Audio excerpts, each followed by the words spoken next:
EPS न्यूनतम pension जो है उसकी बैठक 6 सितंबर को होने वाली है। जी हाँ, ईपीएस न्यूनतम पेंशन की बैठक 6 सितंबर 2024 को आने वाले दिनों में होने वाली है।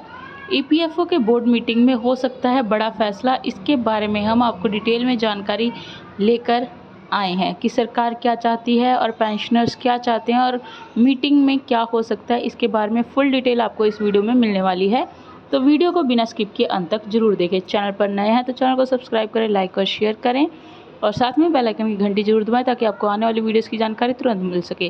टाइम वेस्ट किए बिना बढ़ते हैं जानकारी की तरफ। ईपीएफओ बोर्ड की आगामी बैठक में ईपीएस न्यूनतम पेंशन को 1000 रुपये से बढ़ाकर 9000 रुपये करने पर विचार हो सकता है।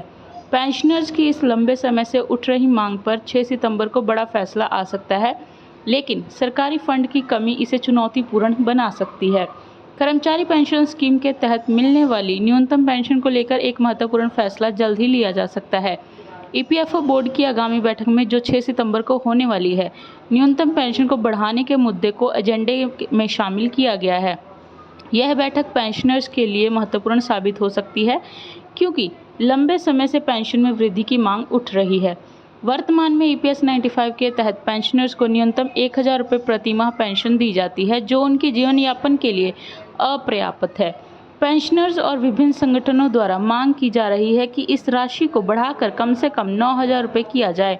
संसद की स्थायी समिति ने भी मार्च में न्यूनतम पेंशन को 1000 रुपये से बढ़ाकर 3000 रुपये करने की मांग की थी। ईपीएफओ बोर्ड बैठक का मेन एजेंडा क्या है, आइए जानते हैं। ईपीएफओ की 6 सितंबर को होने वाली बैठक में न्यूनतम पेंशन का मुद्दा प्रमुख एजेंडे में शामिल है।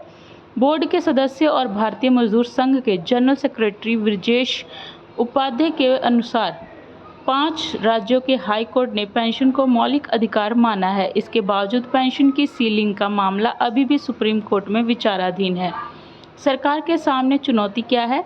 हालांकि पेंशन को बढ़ाने की मांग जोर पकड़ रही है, लेकिन सरकार के पास इस समय फंड की कमी है। कोविड महामारी और उससे उत्पन्न आर्थिक संकट के कारण सरकारी खजाने पर दबाव है, जिससे पेंशन राशि को बढ़ाना मुश्किल हो रहा है। ईपीएस 95 पेंशन स्कीम क्या है? ईपीएस 95 स्कीम के तहत संगठित क्षेत्र के कर्मचारियों को 58 साल की उम्र के बाद पेंशन दी जाती है। इसमें कर्मचारी के लिए कम से कम 10 साल की नौकरी करना अनिवार्य है। इस स्कीम के तहत न्यूनतम 1000 रुपये की पेंशन दी जाती है, जिसमें विधवा पेंशन और बच्चों की पेंशन जैसी सुविधाएं भी शामिल हैं। अब सबकी नज़रें 6 सितंबर को होने वाली ईपीएफओ की बैठक पर टिकी हैं। यदि पेंशन में वृद्धि का फैसला लिया जाता है तो यह पेंशनर्स के लिए बड़ी राहत होगी। हालांकि सरकार की आर्थिक स्थिति को देखते हुए यह देखना दिलचस्प होगा कि इस मुद्दे पर क्या निर्णय लिया जाता है। ईपीएस पेंशनर्स के लिए यह बैठक महत्वपूर्ण साबित हो सकती है। पेंशन वृद्धि की मांग और सरकार की आर्थिक स्थिति के बीच संतुलन बनाना एक चुनौतीपूर्ण कार्य होगा। अब देखना यह है कि सरकार इस मुद्दे पर क्या फैसला लेती है और आपकी इसके बारे में क्या राय है, कमेंट बॉक्स में जरूर लिखें। चैनल को सब्सक्राइब करें, लाइक और शेयर करें। धन्यवाद।